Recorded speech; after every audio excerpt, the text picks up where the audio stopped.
Welcome to Perusing's Appraisers on Purpose podcast. Our podcast showcases inspiring appraisers and professionals from the industry who are leaders in their field. How did they get to where they are? What have they learned along the way? What can we learn from them? Your host is real estate investor, entrepreneur, and appraiser, Michael Hobbs. Welcome to another episode of Perusing's Appraisers on Purpose podcast.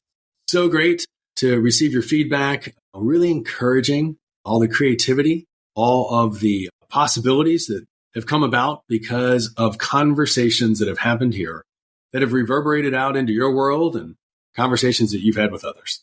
So I have no doubt that today will be another one of these conversations. So if you haven't done so already, go ahead and like this podcast. Go ahead and click subscribe, whether you're listening here or now on YouTube, of course, on Spotify and Apple Podcasts. But in the meantime, we are so excited to have Christina Thoreson with us. Christina, thanks for joining us. Oh, thanks, Michael. You are so welcome. It's me and us that are so excited to have you because we want to know, were you born this way or how did you get into the appraisal and valuation profession? I am a complete appraisal geek. Oh, my goodness. An appraisal geek. Appraisal geek. Hashtag. There's a hashtag. Hashtag. I almost would say I was born this way. Ooh. I have always been very analytical. Mm-hmm. My parents were involved in various areas of real estate since I was very young. Actually, since before I was born. So I knew, even as a kid, that I wanted to be in real estate. Oh, wow. I also knew from my parents' experiences that I didn't want it to be in brokerage. Ooh. So, yeah, you're one of those wise ones, as I've heard them say. Yeah. In real estate brokerage, if depending on how you do your business, it can be from grand prime rib, filet mignon, to little square hamburgers. Yes. So I liked the idea. I've always been super analytical. I liked the idea of looking at real estate from that direction. So I actually went to college to get a degree in real estate. I graduated from Is that possible? I didn't even know that was possible. Yeah. My goodness. There are a few really hold on a second. So you grew up around parents that were brokers. So what was your earliest memory of parents in real estate? Probably being in the backseat of the Porsche on the way somewhere and my parents talking about some property. Okay. They did all kinds of property types, but got it. Hearing my mom and dad discuss a half bath, and as a little kid of probably 4 or 5, thinking, how does that work? Like a half a bathtub and a half a sink and a half a toilet? I love that. I really couldn't wrap my brain around that. Oh, that's so good. Yeah. So finally I found out what the deal was, You know what? That is such a common conversation. I mean, you had it as a single digit person in the backseat of the parents' car. I remember early on, and I don't know, one of my relationships and having that conversation, I'm like, what's the difference between a half bath and a full bath? And I'm like, you don't know? And they're like, why would I know? And I'm like, why would I have that information? Yeah. I don't know. Didn't you know? It comes down to the bathtub, to the shower. You mean it's smaller? I'm like, no, stop. We're not going to go down this hall. I'll show it to you next time I see you one. Oh my gosh, that's amazing. And when I was about 6, we had a development in North Georgia that my parents had developed from vacant raw land and put in roads and all that stuff. And it was very rustic. And so we would go up on the weekends and we had horses there. And I was really into horses. So I was probably 6. I think I was 6. I might have been, I was probably 6. Anyway, a couple showed up after my parents were out on the property showing property, like 2 potential buyers. Yeah. And they showed up and wanted to see a lot. So we already had horses saddled. I said, come on, I'll show you the lot. Oh, I love it. They bought that lot. Come on. Yep.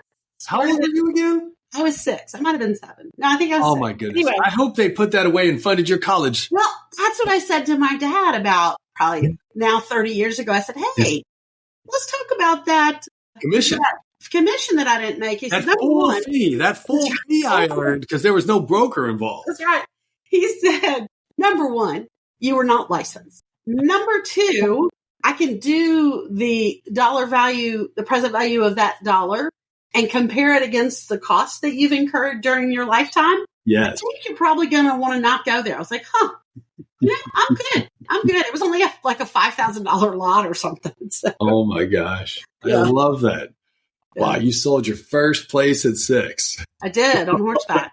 And then I did remind him, I was owner technically as part of that family. Y'all owned it. And Yes. I was your child. So maybe technically I didn't need a license, but whatever. Yeah. I mean, you were an administrative contributor.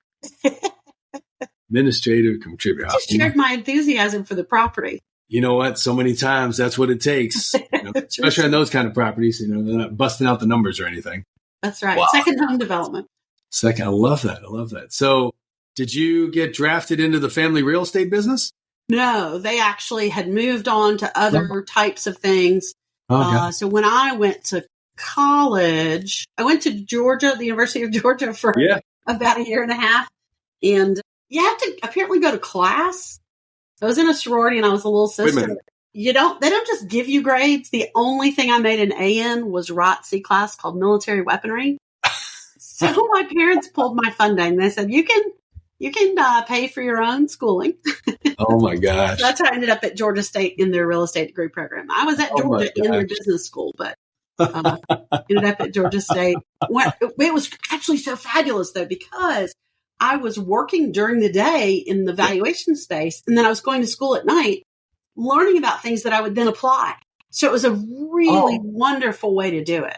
Well, I mean, that's amazing because I'm just trying to think back, a young, impressionable, talented individual that you were at a well-known SEC school. And, I'm not knocking the SEC, but I thought there were multiple educations that you got when you went to for sure. Post high school kind of Not stuff. Not all of them were really monetizable.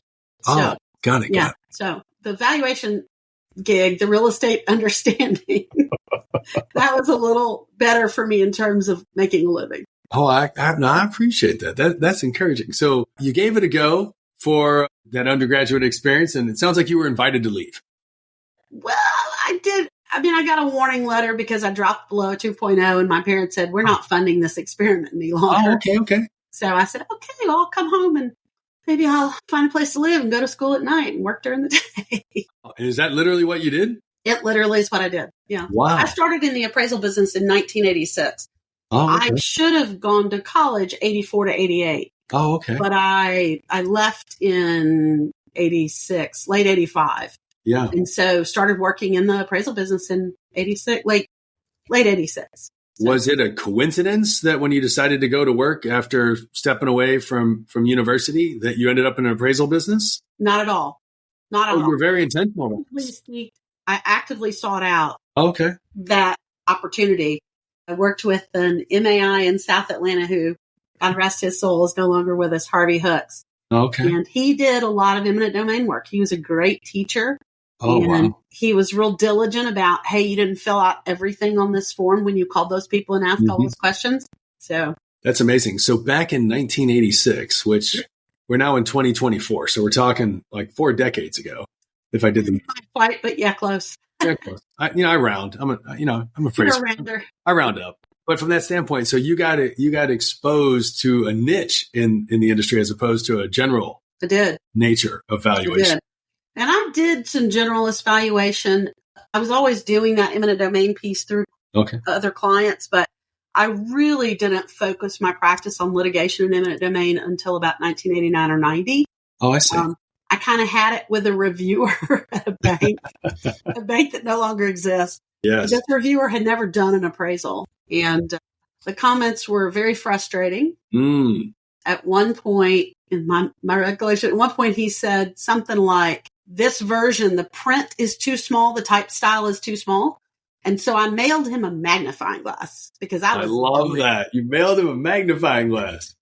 So I didn't do, after that, I really didn't do any lender work. I've done one lender report since about 1990. So just don't do that work. Oh my gosh. I love that. That's, hey, more power to you. Instead you put yourself in the crosshairs of an opponent who Absolutely. a little bit different from being across from a reviewer. Absolutely. Well, you know what I love about litigation and eminent domain is the client is willing to pay for your real opinion. Yes.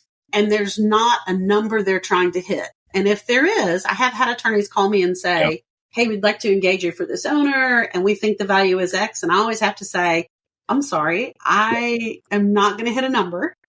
If you want my opinion, we can start in sort of stages. We can do a staged assignment. You pay me up front. My initial opinion, you don't like that range of value, that I'm not going to do a written report. But if you don't like that range, we're done. And then there's nothing in discovery that you have to provide or produce. Love that. Yeah. No, that's wonderful. So here you are back in the late 80s getting exposed to eminent domain. All there in Georgia? Yeah. Okay. It's South Atlanta. South Atlanta. Oh, wow. And North Atlanta, and then around the state. Yeah, pre-license, right? Your city has changed so much. See, we'll travel. Yeah, I can imagine. You're putting that all through. Goodness. So what were some of the early assignments that you worked on? That's hard to recall. I did know that one of my first right-of-way projects that was actually 200 parcel project with another fellow that I did work with at the time was Highway 278 going out in Polk and Paulding County, northwest of Atlanta. Yes. And they didn't build that road for a really long time. So that was an interesting project. It's where I learned how important verification was. And I tell the story when I teach because I want folks to understand how important that is to verify. I said in my list of questions, anything else of value trade hands when you sold this piece of property? I was talking to the seller, and he said, well, the amount was right. It was $100,000 or whatever it was. Yeah. And he said, but the guy also gave me a pickup truck and 2 blue tick hound dogs. And I said, do you have an estimated value of those items? And he said something like, well, the pickup truck wasn't worth much. But those hound dogs, they're probably $500 a piece. Adjustment factor that is quantifiable. Oh, my goodness. Count me the number of catches that those hounds have gotten a hold of. That's right. Blue tick puppies. Oh, I love that. That is funny. That's good stuff. So how long did you stay with that MAI? I think I was with him a year, and then I went to work with somebody who also worked with him, and we formed our own little separate company. Oh, okay. And I did a lot of work with him under that company, valuation work, and also real estate aerials, because at the time, he was buying and selling airplanes, and we would take aerials of stuff, little Cessnas, buy them, redo them, resell them. We would do work for a lot of MAIs around Atlanta. And so I was very interested in going that direction with my practice. Yeah. So I was a candidate in the late 80s and early 90s. And then I got my knickers in a twist, which I probably shouldn't have done. It was immaturity for sure. Yeah. But the folks who were my direct competition were judging not my demo report, but my experience log. Sure. And the appraisals they reviewed, one of the things was a big timber tract. Not that I have feelings about it. Sure. But they said I didn't treat the timber properly. And I said, I did it the way the MAI that hired me told me to do it. Exactly. And they said, well, we're not passing your experience level. And I said, you can keep your green jacket. I'm out. So I was away from the Institute until 2012 and then came back. Good and for said, you. I want to finish this for me. And I'm really glad I did. Yeah. I'm glad that you walked away. I think that's important. I was You can say it. angry. Oh, yeah. That didn't even begin to capture it. I'm Right. totally with you. So So how did you describe it? You said you were doing aerial. Oh, aerial photography in addition to appraising. Okay. So was that part of essentially you were doing site inspections for others? No, it was a totally separate business. Oh, I see. But we did some of that and appraisal work and projects for people and also one-off, appraisals for litigation for folks who, we would come in and I would do the research and write the appraisal, and then whoever had hired us would do the rest of the thing. They just have a fixed fee for us. So I got to work with a lot of different folks, which was helpful in my understanding, and also got to see a lot of different property types. Yeah, I imagine so. And so did you get your VFR pretty early on, or? What's VFR? You fly the planes? I did not fly the planes. You didn't fly the planes? No, I have right seat time. Oh, my goodness. All right seat time. Although I have flown other things after that, many years later. Imagine so. Wow, what a unique experience. So because of someone else's interest in buying and refurbishing planes, you get access to this aerial photography. In the meantime, you're trying your hand at being an owner entrepreneur with a partner and stuff. How did that run for you? It was good. It was interesting because he and I had a personal relationship. We were dating. He had this business, but I was, for all intents and purposes, a subcontractor to that business. Oh, all right. Yeah. So it was wonderful in the opportunities that it presented to meet people in the community, do appraisal things. He wasn't really interested in the Appraisal Institute. It's the American Institute at the time, American Institute of Real Estate Appraisers. Sure. So I did all that stuff because I'm a huge believer in education, learn more to earn more. Yes. Understanding better and then going out and doing it. And I'd had that direct experience in college of being in college and learning things at night and then going and implementing them in the daytime. And that was a wonderful experience. And so I just have kept doing that my entire career. Oh, I love that. I mean, that's such a great point. Like you said, I heard you say, I'll learn more to earn more. And you had the direct benefit of attending a school that had a real estate program. Yes. Where you got practical education that you could apply. I did. Oh my goodness. Wow. What would life be like if there were more universities that just had that available right now? Sure. Holy cow. I know it's something that the Appraisal Institute has been continuing to work on. Mm-hmm. I think they built maybe 8 or 10 either master's degree programs where you attend college and get your master's and you're doing the AI education at the same time, the advanced education. Yeah, that sounds about right. So instead of writing a demo, you do a thesis paper or something. Yeah. So I don't know how many people actually do that. I know Wisconsin was probably that first school where that was really done. Yes. And Georgia followed, and then Georgia State not long after. Florida has a real estate degree program. Oh, wow. I don't know all of them, but I know there are a handful of them. No, that sounds about right. I get to hear all the time as a resident of Chicago these days, and so many Madison migrators over this way. Not all of them, but a number of them get here, and they're happy to tell me how great their program is. And I'm like, right. Never been there, but I trust you. You seem pretty smart. Some of you, at least. Right. I'll give you 2 thumbs up on that. Holy cow. What an amazing experience. So how long did that run for you, being in the market as your own business, as your own professional? So really starting in about 1987. And then I codified it and created an LLC in maybe 2011 or 2012. Yes. So at the advice of a tax professional. Yes. Maybe you want to limit your liability. I said, we've been doing it this way a long time. He's like, no, seriously. You really want to do that? I was like, oh, okay, sure. Oh my gosh. That is so good. That is so good. Wow. That is amazing. And how has your experience been for the most part when you've had that opportunity to really represent yourself in the marketplace? Oh, it's fabulous. One of the things that was so good for me early on is there were almost no other females, particularly in the eminent domain litigation space. Really? And so I would be in a room and I'd be the only female. And that was fabulous because people always remembered me. Yeah, that's true. I was sassy. That probably helped too. But especially in those parts. Right. Yeah, I mean, I loved it. I was very lucky. I was lucky to have some fabulous mentors in that space, particularly in eminent domain. Yes. And I think that really helped inform how I wanted to see myself in the future. Mm. I just recently read a really cool quote, and I won't be able to exactly quote it, but it was something like, is your future self going to thank you or be mad based on the choices you make today? Ooh, that's good. I know, right? Yeah. So I think without even realizing it, I was very, very lucky to have met and worked with some incredible people. And so that helped guide the way my future would look in terms of having my own practice, which I have always loved. Actually, after 37 years of being on my own, in the middle of May this year, went to work with a very large real estate services company. Oh, my goodness. I know. So, spoiler alert.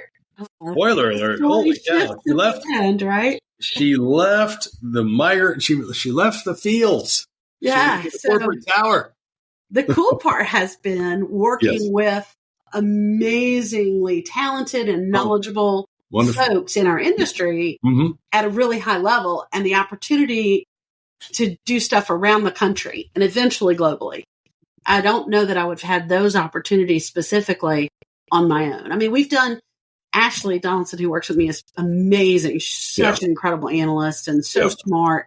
Mm-hmm. And we've done some really cool stuff. However, and I wouldn't have gotten the opportunity. Some just in the last 10 weeks have been kind of remarkable. So, wow, that's really special. Congratulations. Thanks. That's exciting. What when you talk about how you got started and your experience around eminent domain, and then being on your own in eminent domain and litigation, how did you continue to develop yourself? Because that's an area of higher specialization than maybe more of a generalist. And maybe just for a few of our listeners, they're not familiar with what eminent domain is. So if you want to just touch on that for just a second. Sure. So eminent domain is, the idea of eminent domain is that for a public use, a public entity can take private property rights that serve the greater good, theoretically.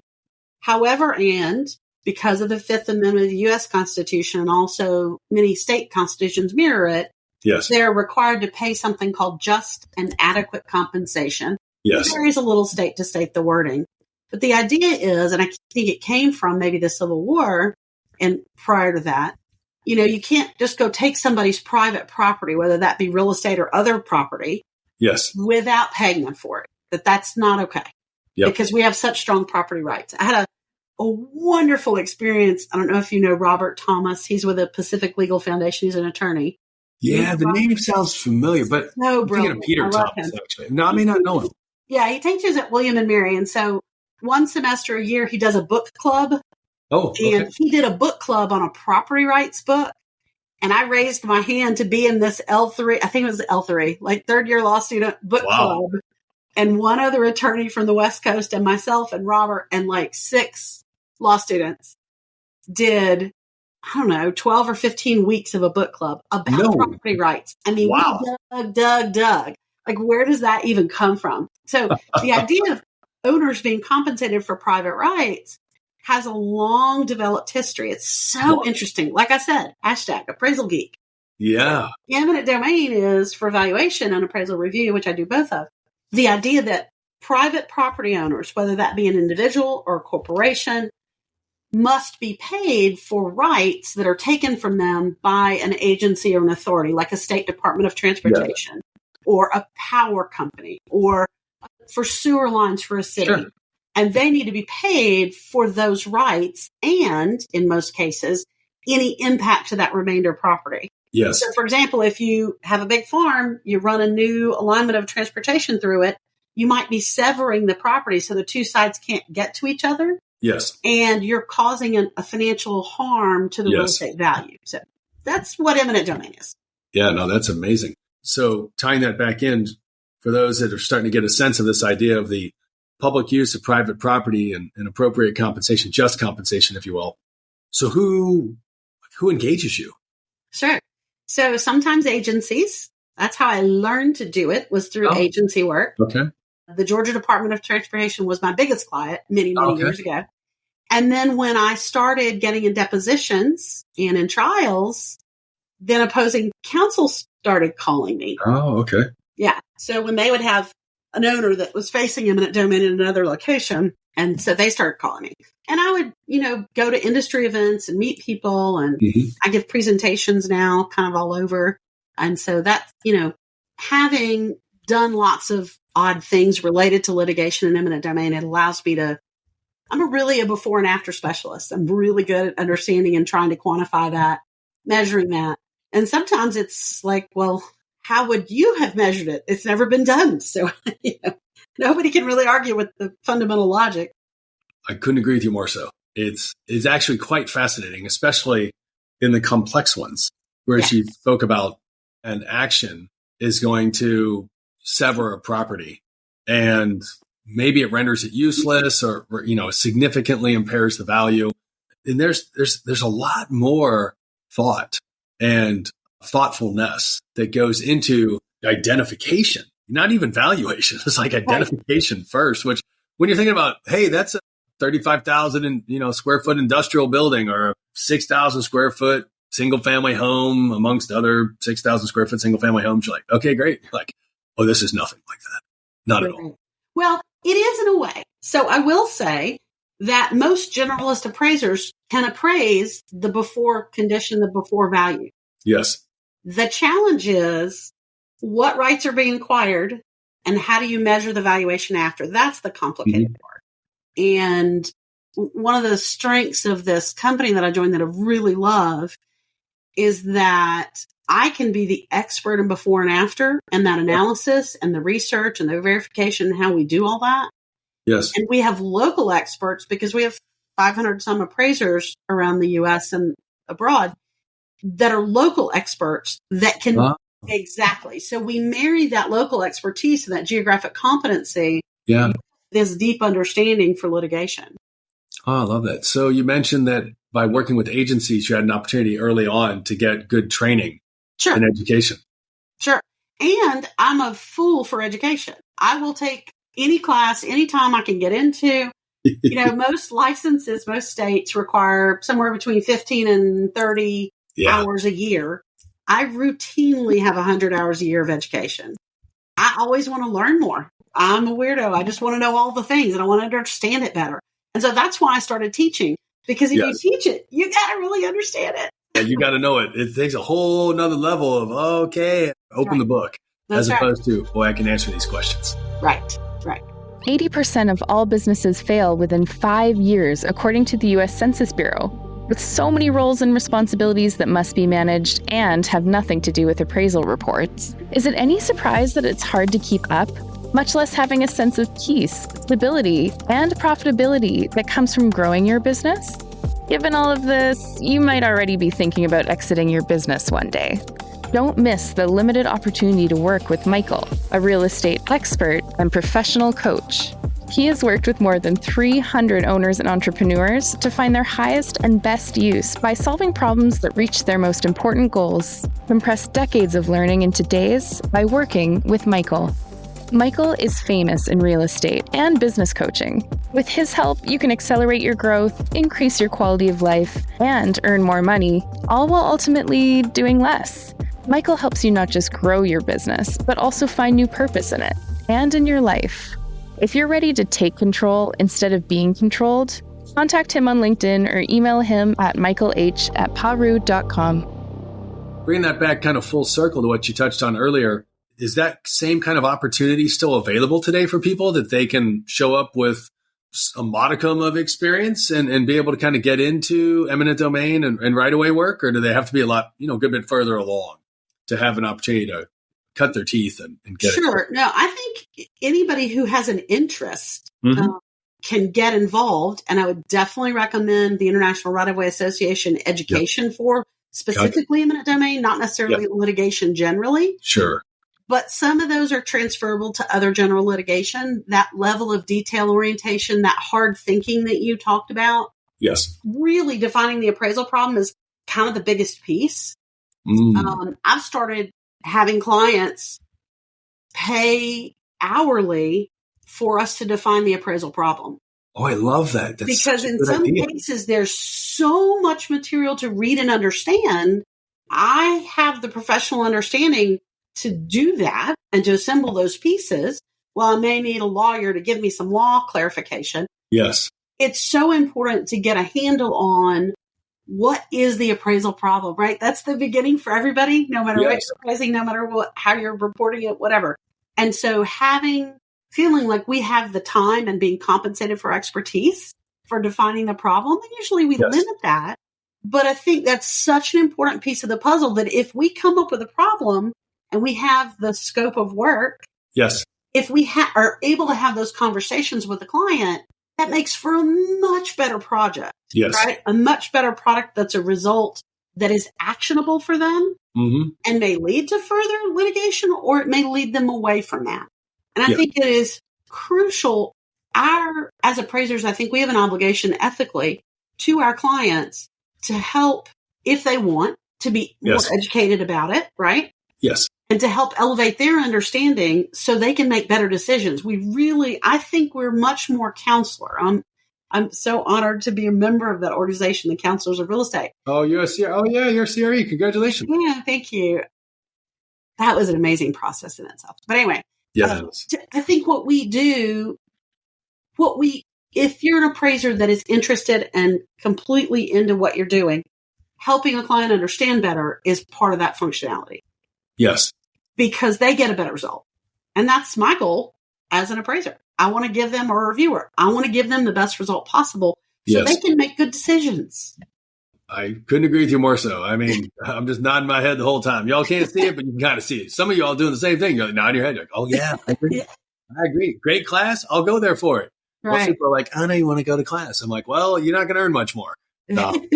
But for everybody else, as you said, there's such an opportunity to move towards a space where people value your opinion and provide the sufficient time for you to come to a credible conclusion. Absolutely. Yeah. It's all about credible results. Is your valuation and reporting, is it complete, accurate, adequate, relevant, reasonable? Have you done all the things you needed to? Have you created enough support for your conclusions, not just the dollar amount or the monetary amount, whatever the benchmark?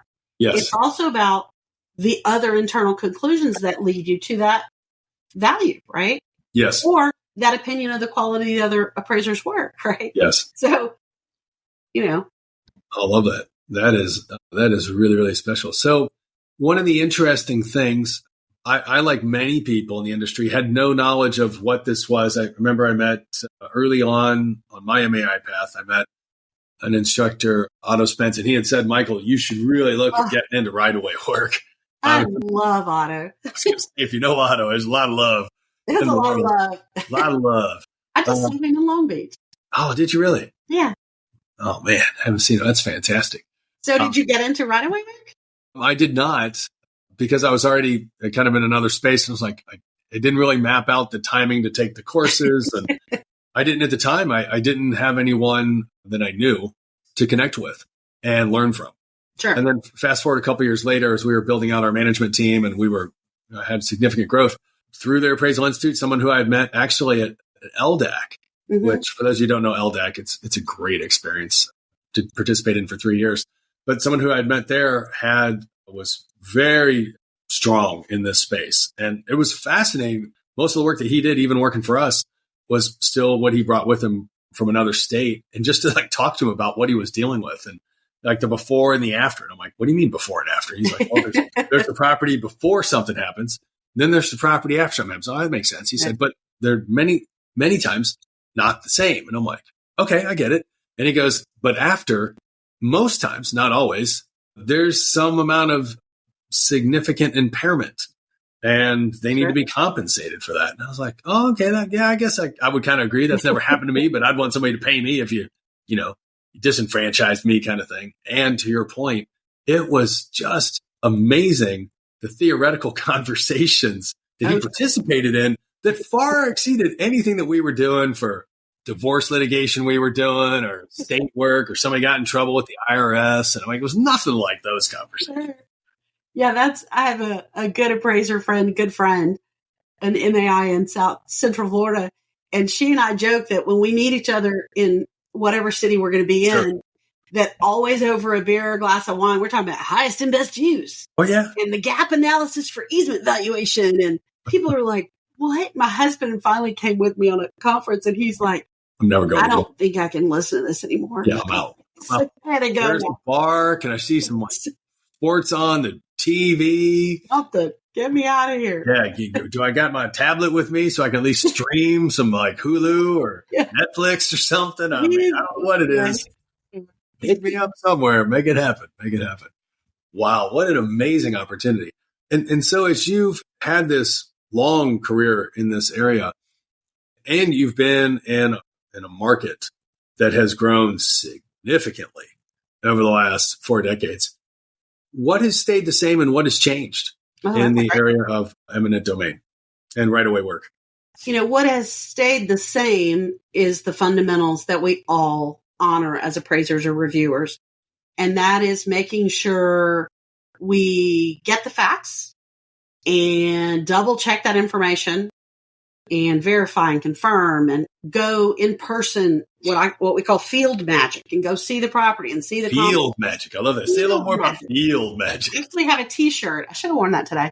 That my girlfriend, my Florida MA girlfriend, Sean Wilson, we created this T-shirt and she had them produced anyway. Love it. I think those fundamentals have stayed the same, Michael. I think the things that have changed is I used to take brownies and flowers to the clerk of court's office. Oh, okay. Yeah. Because I would like to read all the deeds, and I would go through one, and they would lock me in the deed vault. And now I can do that in my PJs on GSCCCA in Georgia. Yep. So the tech has changed, and it's interesting. I had a great conversation with Jim Pritchett probably 25 years, maybe 30 years ago now. And he had done a class in Georgia about some of the laws that had come through. He and a guy named Jerry Nix, I think, was the GDOT guy. Yeah. Who also had a law degree. Anyway, after the class, I was asking him some questions. I said, what do you see in the future? And he said, well, I think we're going to get to do more of the fun analytical part as the technology changes. Sure. Because it's not going to have to be you going to a courthouse and paging deed by deed to find the sale. Oh, it's going to be you easily getting that information from aggregators, from data providers. Sure. And then the analysis piece becomes more important. And I always kept that in the back of my head. And every time we've had a tech change, I think about, okay, so now I can have this happen for me. How can I leverage my analytical abilities? Because that's the real magic that like an AVM doesn't have. Yes. So. Well, that's a great point. And there's still something to be said, even in the age of technology, to get some field magic experience. Yes, absolutely. Because even with tech, I can look at something on Google, but unless you drive that neighborhood, you don't really know. No, you really don't. Bottom line. What's one of your favorite go-to stories for field magic? Oh, I had a great story. I know you do. No doubt. So maybe 91, 92. All right. I'm appraising an oil change facility on a corner in Gwinnett County, northeast, just outside the perimeter. Okay. Lawrenceville Highway, maybe. Got it. And somebody a long, long time ago, 2 MAIs from Texas who were teaching for AI said, after you do the appraisal, if you don't feel right in your gut, go drive to the property, sit on the curb across the street, and ask yourself, does this value make sense? Oh, okay. So it's like a gut check, right? Yeah. Look around. You're driving in the neighborhood. You go sit down across the street from the property, look at the property and say, does this make sense? So I actually did that because there was something I just couldn't, my spidey senses weren't right. Yeah. So I went to the property, went across the street, a signalized interchange, and there was nothing on the opposite corner directly across. And I pull up on the curb to get out of my car and go look at the property and think about it on this vacant land tract. And there was a truck on the vacant tract. And I said, oh, I'm sorry. I said, I'm appraising the property across the street. I just wanted to take a couple more pictures. I'm almost done with the assignment. And I said, what's going on? And he said, oh, well, we just bought this tract and we're putting in an oil change facility. We closed yesterday. I was like, what? Wow. Oh my goodness. Total game changer. And that is field magic. That is field magic. I got their names. They were very kind, gave me their business cards. I went straight to the Gwinnett County Courthouse. Sure. At the time, was in 15 buildings, I think. And went to the deed vault and got the deed.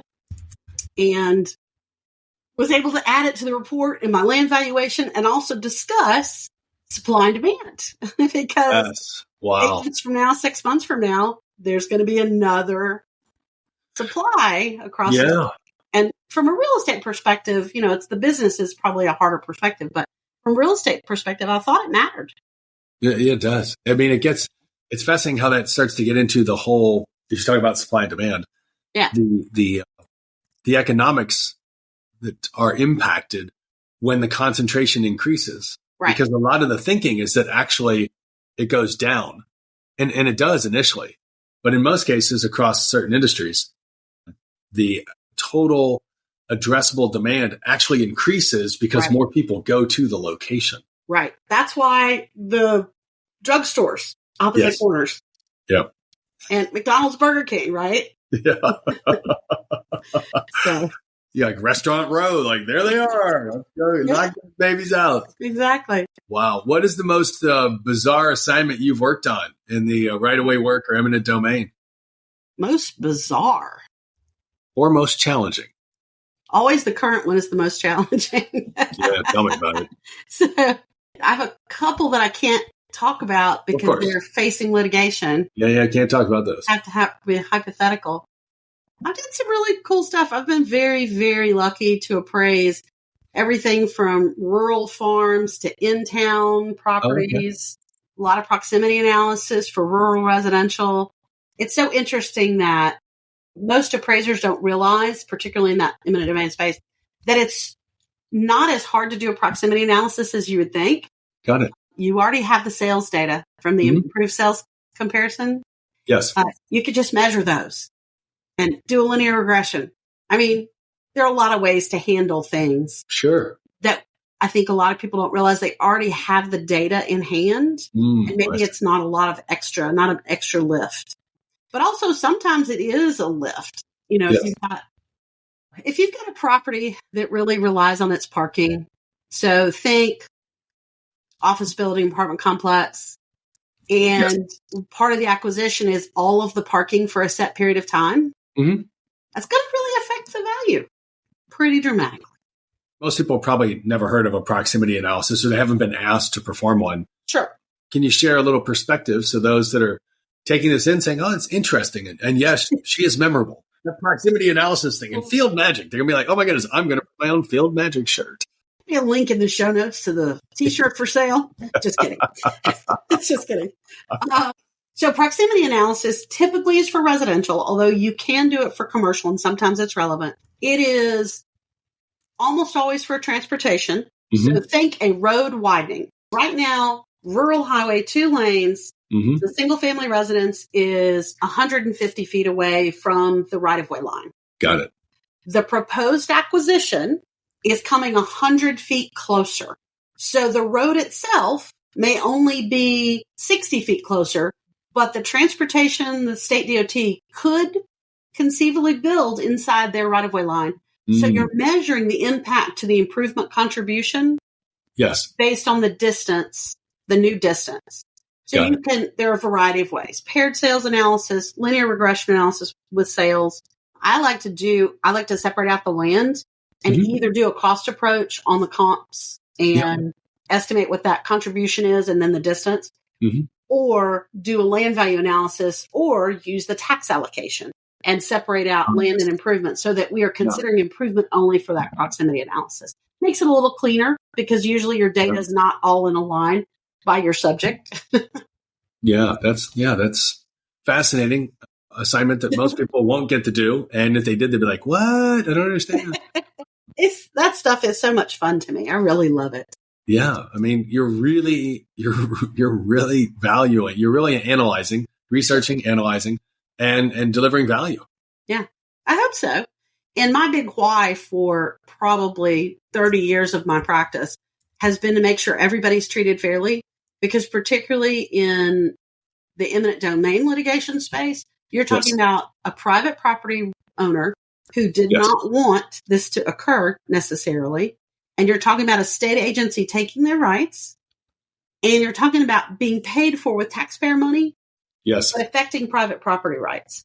So it needs to be absolutely fair. Yes. That's beautiful. I love that. My big why. That's fantastic. I mean, Christina, given everything you've seen and everything you've heard and experienced, what are you optimistic about or looking forward to over the next 3 to 5 years? Definitely working with this new crew of people. Most of my career, it's been myself and 1 or 2 other people. And so having a whole 500 people globally and, the people on the dispute analysis litigation support executive team, I think there are 12 of us, being able to bounce off ideas and talk about litigation and think about how valuation questions are answered in problem solving, plus the use of generative AI in valuation. And how I saw that you just released a new episode that looks like really fabulous. I sent it to my friend Genesis. Oh, it is. I can tell you. It is. Yeah, I'm super excited. And how we leverage, like I was talking about before, we leverage technology so that we can do more of the things only the human brain can do. Yes. And less of the things that are sort of rote. Yes. That's a great way to sum it up. And I think it ties back into the thought you made earlier about the advancement of technology with the growing opportunity to do more of you refer to it as fun analytical work, as opposed to having to do more administrative gathering. It's like, well, if it's, if there's not a lot of value to it, can someone or something else do it and free you up to do higher value work? Yeah. Well, and I would say, I think you asked me a question earlier about people coming into the space, maybe appraisers who are looking to make a change. Oh, yes. I think the two key elements of that would be the education around it, and finding a mentor who has high ethics and integrity. Yes. And someone that's willing to teach you. Those are key. And I think there's a lot of room for that in the space. Yes. The graying of the profession. I might die out in my gray, but we are a graying profession. Hey, it's a podcast. We can't see anything. For all we know, you're still, aside from that, 40-year record reference thing, they still think you're, just a recent college grad. Right. I'm always excited when I see new folks come in the industry. That makes me happy. I would agree with you on that. It is an exciting opportunity. It's even more exciting when they're coming in and they're excited. They're not in it because they kind of stumbled into it. It changes that whole dynamic. I have a question for you. Of all the podcast episodes, how many people were born into it? Oh, that's a fantastic question. So generally speaking, what we're finding is that and it depends on the season, but so far coming in to by the time that your episode airs, it actually turns out to only about 1 in 3 or 1 in 4. Wow. I would have thought it'd been much higher. But there's just been some phenomenal stories from the water boy to taking the wrong turn at Albuquerque to I needed a job and my college roommate's dad put me to work. I mean, it's been phenomenal, some of the stories. Yeah, it's very cool. I have enjoyed very much because I do a lot of windshield time because I got on Field Magic. Yes. So I enjoy very much listening to the podcast episode. Oh, well, thank you so much. I mean, many people do, and definitely appreciate that. We just want to continue to, plant good seeds so we harvest a great future. Current professionals become better professionals, and future individuals become, industry professionals, and at the same time, have some good laughs and learning along the way. So you have definitely contributed that today for us, Christina. Thank you so much. Awesome. Thank you. You are welcome. Well, friends, I told you it would be fantastic. I can't imagine all the great comments and notes, and you definitely got to be liking this one a lot. I can't see why this wouldn't be the top-rated podcast for the season. So definitely, as Christina said, she's memorable. Make sure to hit the like buttons and prove it. Oh, fantastic. Until the next episode, thank you so much, Christina. Thanks, Michael. Thanks for listening to this week's episode of Appraisers, Appraisers on Purpose. We hope you enjoyed learning from the amazing professional paths and achievements of our beloved guests.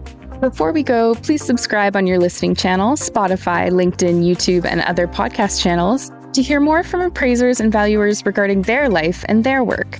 After you drop a comment below, who is one friend and peer you can generously share this episode with? If you have any suggestions or questions for future episodes, we'd love to hear from you. Just send us a message on LinkedIn and we'll be sure to get back to you.